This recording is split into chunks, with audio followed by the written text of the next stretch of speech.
Alright, this is the orientation video for Social Studies 10 with Coquitlam Open Learning. Welcome, my name is Colin Cameron. I'll be your teacher for the course. Firstly, what should have happened is you should have received this email from me. And this email just outlines a few things that I'd like you to do. So I'm just going to go through the email real quickly, and then I'm going to go to a bunch of the websites and show you how the course is set up. So, if we just go down here, it says follow the following steps. Follow the steps to get started. So review the course syllabus found here. So if you click on this, it'll bring you to the actual course syllabus. It'll be a document that'll open up. I'll just click on it, and it's going to look like this. And you just read it through. And if you have any questions, please let me know. Okay. The next one, as well as also review the academic integrity policy found here. If you click on this, it's just the policy that we have regarding plagiarism, and just we want to ensure that everybody is submitting their own work rather than someone else's. We're starting to implement a new program called Turnitin, where documents that have previously been submitted to us from previous students, as well as another database, we were able to check your paper as it compares to all the other papers that we've collected in the past. So please be aware that if you do plagiarize, you're probably going to get caught because we do put it through the filter, okay? But that's our integrity policy right there, academic integrity policy. Number 2, familiarize yourself with www.socialstudies10.postgres.com, and we'll go there shortly. Complete the individualized course learning plan. I'll go over that on the website as well. NGrade. You should have a little code here. If you go to ngrade.com, ngrade is kind of the place where I'm going to go to show you your mark. So this is where I enter my marks, and this is where, yeah, I entered all my marks, and then you will be able to, with a code that I sent you here, it'll be something like CoCameron dash a number dash another number. If you enter that into a when you create an account, you'll be able to view your marks. If you're unsure on how to set that up, you click on here and there's a video. I don't believe there's me speaking, but it walks you through all the different steps of how to set up your specific NGrade account. Okay, so that's NGrade. E-textbook setup. There is a textbook where you'd set up.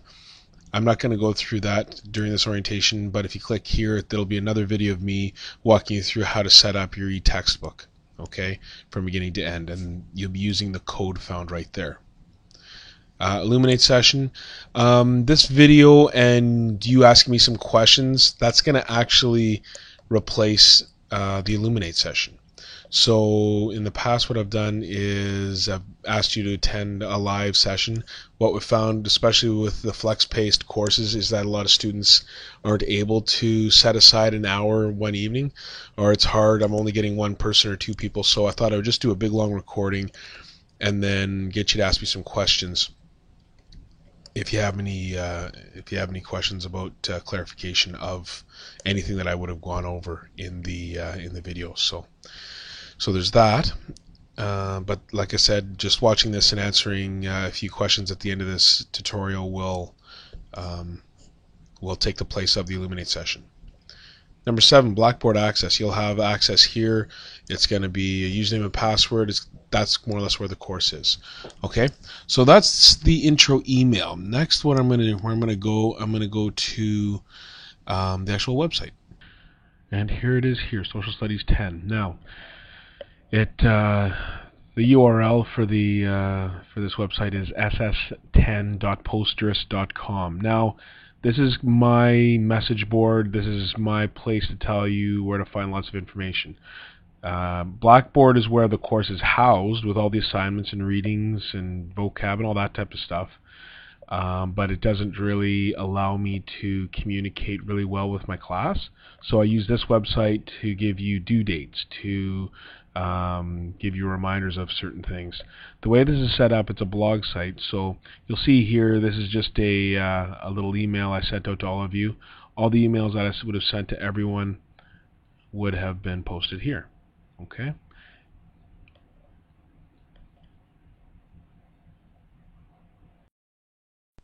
So this is just a way of me communicating with all my students. So you'll see here there'll be reminders of an orientation session.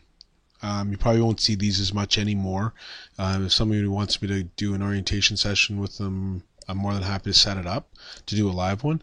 But yeah, but they'll be due kind of randomly. So on occasion, I also do Saturday office hours. Sometimes it helps when people want to see me face to face. And I did 2 in November. I probably do 2 in the next semester as well. So if you'd like to drop in, we usually do it at the Clock Center. And I left a map there, but that's an old posting that posted back in November. Saturday office hours. So yeah, there's a bunch of messages I just post here. So the way this works is that I post a message to this website, and this website will send that exact same message out to you by email. Okay, so if you have any questions, just email me at cocameron@sd43.bc.ca, and I'll be happy to answer any questions that you have. Okay, going through the course. So this is my home page. Social Studies 10, that's my message board. We'll just leave that as the home. Course syllabus, I already talked about that in the intro email, so I'm not going to go over that again. eText login. If you click on this, it's going to bring you to the Horizons textbook. So the textbook is where you're going to get all your information from. We used to give out paper textbooks. We don't do that anymore, because we had a hard time tracking people down and getting them back, and deposits, and there's all this other, lots of issues with them. So what we've done is we've gone to this online format, and by and large it's worked pretty well. So what you'll do is you'll set up an account. So you'll go down here, register, and then I would have sent you a code. So I just go accept. And then, do you have a Pearson account? You probably don't. And then you type in the access code that I would have emailed you. Click next and go from there. So I'm not going to go through any more of the instructions because I have actually posted them on the website. Okay. So if you're unsure, it's on the Getting Started section. eText Setup, there's a video of it showing you exactly what to do to set that up. But each and every time you want to log into your eText, you just go there and click on that, and it'll bring you right to the page where you'll log in to access it. Okay. Blackboard. Most of you using Blackboard. Some of you using WebCT, but most of you are going to be using Blackboard. Blackboard is the packaged course from Open School BC. All the most of the online schools in British Columbia use this program and have courses through Blackboard. And this will be the website. So at the bottom of the intro email, right down here, I would have given you the access. Okay, so you take the username and password and plug it right in there, and once you've done that, you'll have access to your course. So after you've entered your username and password, you'll come to this screen. It'll actually give you show you all the classes that you're currently enrolled in. So this one here, it shows that I am currently in I'm teaching these courses. So I'll just click on the course that you're in,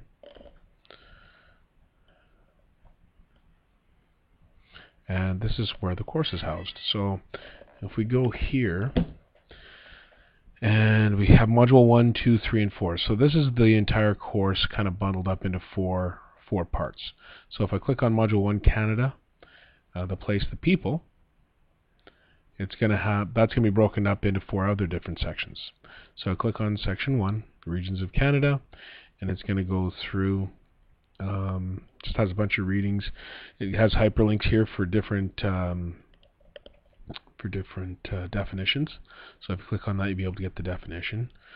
So, and let's go page 2, just do a quick reading. From time to time, it's going to ask you to go to Horizons textbook and do some readings from there. And if you do that, that'd be great. It also has guided practices, these little lessons here to go over longitude, latitude. Okay. So there's lots of those types of little exercises. So yeah, so this is just goes through practices. And then it'll go through page 7 of 24, activity checkup. Just want to make sure that you've done a couple of your practice assignments, review some essential geographic and mapping ideas, and then move to the next lesson. You just go to the next page. Getting to know Canada, guided practice again, activity summary, regions of Canada. So it goes on and on like this. So this is how the course is laid out. Okay. Now here's the very first assignment. It says preview upload assignment 1.1. Assign diary entries or compare and contrast. So this is the assignment. This is your very first assignment that you'll be doing. So diary entries, instructions, complete option A or B. So one has to do with the diary entries, or the other one has to do with compare and contrast paper. Okay, choose one, and then it goes through the assessment guidelines. What we want you to do in order to complete the assignment, and it's out of 30. Okay. So when you go down to the bottom here, what I'd like you to do is, there's a space here where you can type it out. I'd prefer if you didn't, if you just did it in a Word document or whatever word processor you use, and then click on Browse My Computer, and then attach it like you would an attachment to an email. Okay? Alright, and then once you've done that, click Submit, and then I will get the paper. Okay? The assignment. Okay, so this is kind of how the course is laid out, and we go through all 24 pages, then we're...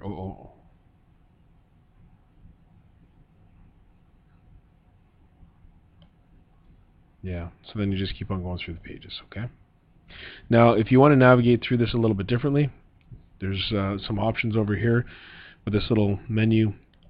I can pop that out so that I can see, I can jump around a little bit easier to all the different parts of the legend, or the contents.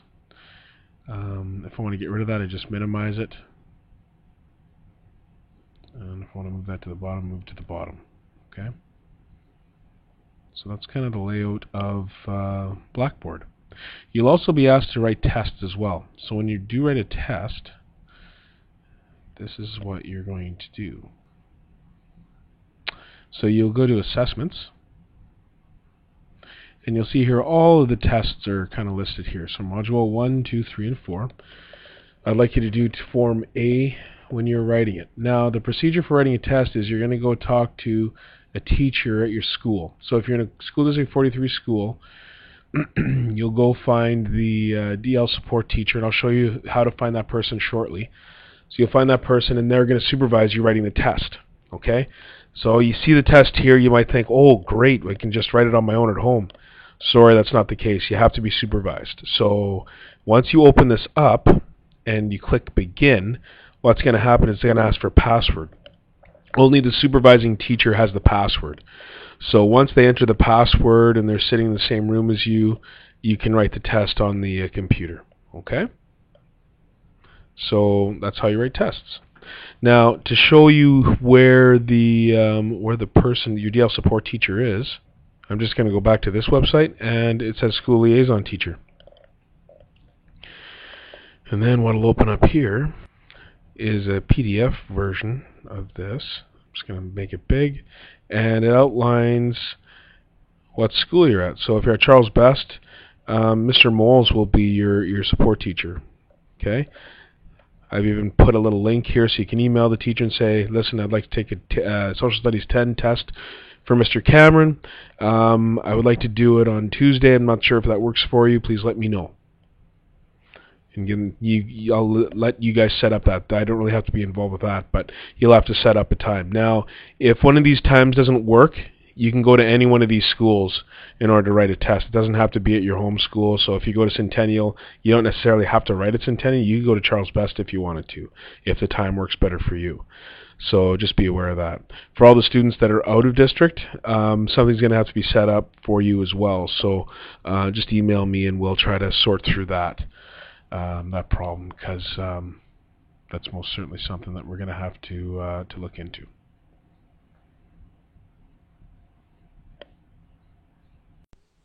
Okay, and that's how you write a test. So that's Blackboard and how to write a test. So I'm not going to go through that anymore. NGrade. If you click on this link, it's going to bring you straight to the NGrade website. If you're very first time you've gone to this website, go to sign up. If not, if you already created an account, just click on login, put your username and password in. You'll be able to access your marks. Okay. So after that, what we're going to do is, by the way, that's me. I need to talk about what being active is. So right here it says activation being active. You can read it if you like, but in short what it means is an online school works a little bit differently than a regular school that you would attend.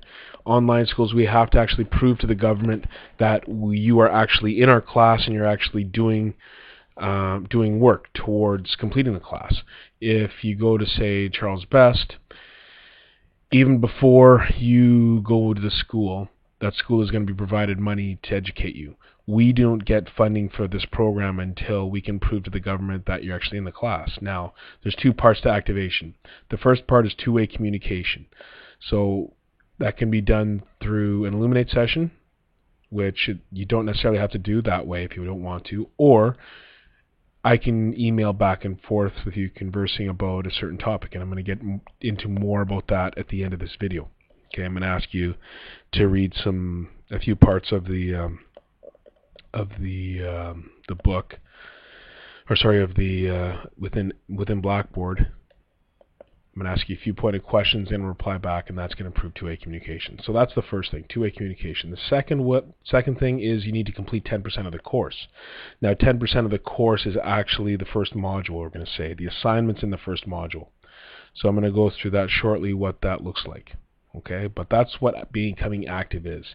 So if you get a notification from me saying that you're not active, it's because you either haven't done the two-way communication part, which is Elluminate, or conversing of questions back and forth, an email conversation back and forth about the course. Okay, so you may not have done that, or you may not have completed 10% of the course. Okay, subscribing to this posterist, don't worry about that. Individualized course learning plan. This is something I'd like you to fill out right at the beginning. This is also included in the very first email. This is just outlining if you have any concerns with your learning, if you spend some time in a learning center or support block at your school, just like to know so we can help you out. Okay, this shouldn't take no longer than a couple of minutes to fill out, so if you could fill that out, send it back to me. It's just going to help me to provide you services that you might need for the course.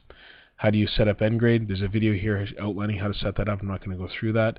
It's the same for the eText. How do I write a test? I just outlined that, but here's another description. You're just going to find a teacher at your home school and write it. If you want to schedule an appointment with me over at Monty Center, I might even be located at Vanier Center, which is pretty close to Centennial. You can email me and we can set something up. Blackboard navigation, I've just kind of gone through it already. And academic integrity policy, we've already gone through that. If you look here, course due dates, list of assignments. Now, currently students that are entering right now are in the winter entry group. Now, the way this course runs is a little bit unique in that students can start at any time and finish as early as they want to, but they have a maximum of about 10 months to complete the course. So if I click on winter entry, it's going to show you more or less all the due dates. Okay.